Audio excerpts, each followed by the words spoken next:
Defense continues to confront pervasive and complex management problems due to its inadequate financial management systems.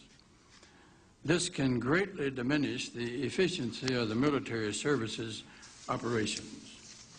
Since 1995, the DoD's financial management has been on the General Accounting Office's list of high-risk areas vulnerable to waste, fraud, abuse, and mismanagement.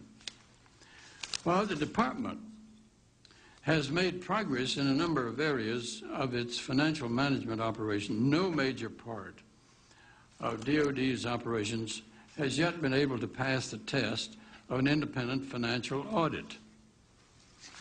The Chief Financial Officers Act of 1990, as amended by the Federal Financial Management Act of 1994, requires the Department of Defense to prepare annual audited financial statements.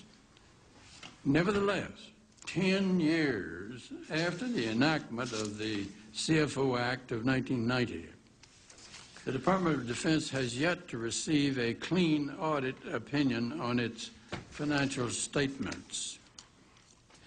A recent article in the Los Angeles Times, written by a retired vice admiral and a civilian employee in the Office of the Secretary of Defense, accused the Department of Defense of being unable to account for the funds that Congress appropriates to it. The authors wrote, and I quote in part, quote, "The Pentagon's books are in such utter disarray that no one knows what America's military actually owns or spends." That's close of my extract. The thrust of this LA Times article is backed up by the DoD's own Inspector General's financial audit for FY 1999, and I have a copy of that here in my hand. I assume you have seen it. I have not, but I can't even say I look forward to seeing it. Well, I look forward to hearing what you have to say about it after you see it. That audit report found that out of $7.6 trillion in department-level accounting entries, $2.3 trillion in entries either did not contain adequate documentation or were improperly reconciled or were made to force buyer and seller data to agree. This DoD IG report is very disturbing. Last year, according to the General Accounting Office, the Pentagon reported that it did not expect to have the necessary systems in place to be able to prepare financial statements for 3 more years. That was last year. I am now advised that the Pentagon is currently telling the Office of Management and Budget that it will take them until the year 2005 or 2006. Now, I also note in the Washington Post of January 9, 2001, this sentence, which I extract from an article titled, "Bush Talks Defense with Key Members of Congress." Here's the sentence. "The chiefs of the armed services have said that they need a budget increase of more than $50 billion a year to modernize their forces.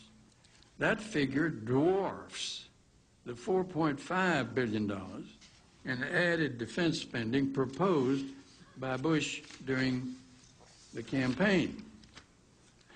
Now, if the Pentagon cannot account for what it is doing this year, how can it hope to improve its operations next year? As chairman of the Appropriations Committee, thank God, now for 17 days, I seriously question an increase in the Pentagon budget in the face of the Department's recent Inspector General's report. How can we seriously consider a $50 billion increase in the defense budget when DOD's own auditors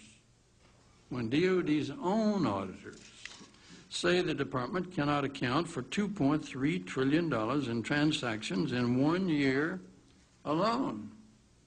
At $2.3 trillion, I would readily assume is a large amount of money.